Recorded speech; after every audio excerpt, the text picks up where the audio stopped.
చాలామంది విలేజెస్లో ఆల్రెడీ సొంత ఇల్లు ఉన్న వాళ్ళు ఉంటారు. కాకపోతే చదువుల నిమిత్తమో లేకుంటే ఉద్యోగాల నిమిత్తమో సిటీస్లో వచ్చి కట్టుకుంటుంటారు.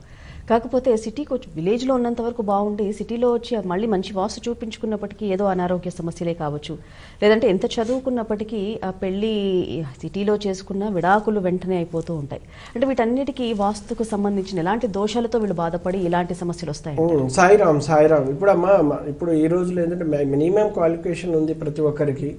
ఎందుకంటే జ్ఞానానికి మించిన విద్య లేదు. ఒకరినొకరిని అర్థం చేసుకొని మ్యారేజ్ చేసుకొని పేరెంట్స్ కూడా ఎంతో ఖర్చు పెట్టుకోండి. పేదవాళ్ళు కావచ్చు, ఉన్నవాళ్ళు కావచ్చు, ఎవరి స్థాయిలో వాళ్ళు ఖర్చు పెడతారు.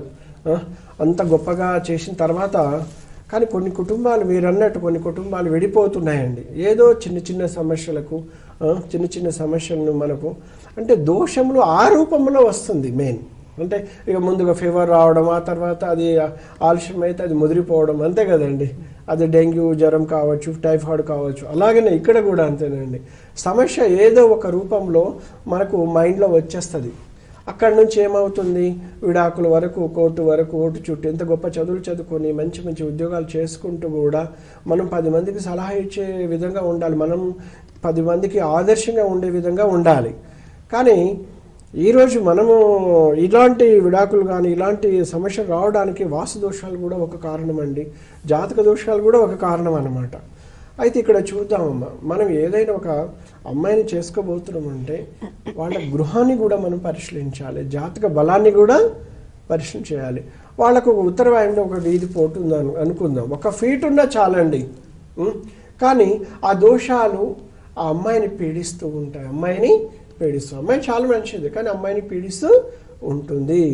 అదేవిధంగా మనకు కూడా అయిన ఉత్తర వాయు వీధి పోటు ఉన్నప్పుడు మనకు కూడా పీడిస్తుంది. అదే కర్మానుసారం మనకు వాస్తు ప్రకారం ఇల్లు ఉండి కూడా వాళ్ళకి ఏదైనా ఉత్తర వాయు వీధి పోట్లు ఉన్నప్పుడు వాళ్ళకి ఎట్లా ఉంటుందంటే తన బిడ్డ లైఫ్ పాడైనా పర్వాలేదు, మన బిడ్డ ఇంటికి వస్తే చాలా అనే విధంగా ఉంటుంది. ఎందుకంటే చేతులారా చేసుకునే వాళ్ళని నేను చాలామంది చూశాను. అక్కడ దోషాలు ఆ విధంగా ప్రభావితము చేస్తూ ఉంటాయి. కాబట్టి మనం ముందే ఇప్పుడు మనం ఒకరినొకరు మాట్లాడుకున్నప్పుడు మన ఇల్లు వాళ్ళు చూసినప్పుడు వాళ్ళ ఇల్లు మనం చూసుకున్నప్పుడు అంతే కదమ్మా, ఇద్దరు ఇల్లు కూడా వాస్తుకు అనుకూలంగా ఉన్నాయా లేదా అని చూసుకోవాల్సి ఉంటుంది. ఏదైనా దోషంలో ఉంటే మీరు ఎందుకు బాధపడతా, నేను ఉన్నా కదా ఉత్తర వాయు వీధి పోటీ 5 నిమిషాలు కంట్రోల్ చేసి పడేస్తాను. అప్పుడు ఏమవుతుందండి, దోష సాంద్రత తగ్గిపోయినప్పుడు వీళ్ళు బాగుంటారు కదమ్మా. అందుకనే ఏదైనా భయంకరమైన వాస్తు దోషాలు ఇబ్బంది పడి విడాకుల వరకు వెళుతుంటే మీరు ఇబ్బంది పడకండి. ఒక్కసారి ఆ ఇల్లు నన్ను చూపించండి, ఆ దోషాన్ని కట్టడి చేసేస్తూ ఉంటాను. ఇంకా కొన్ని సమస్యలమ్మా ఇప్పుడు ఎలా ఉంటుందంటే, ఎందుకు చెప్తున్నానంటేనమ్మా, మనం ఒక మంచి ఇల్లు కట్టుకున్నాం, మనం బాగున్నామమ్మా.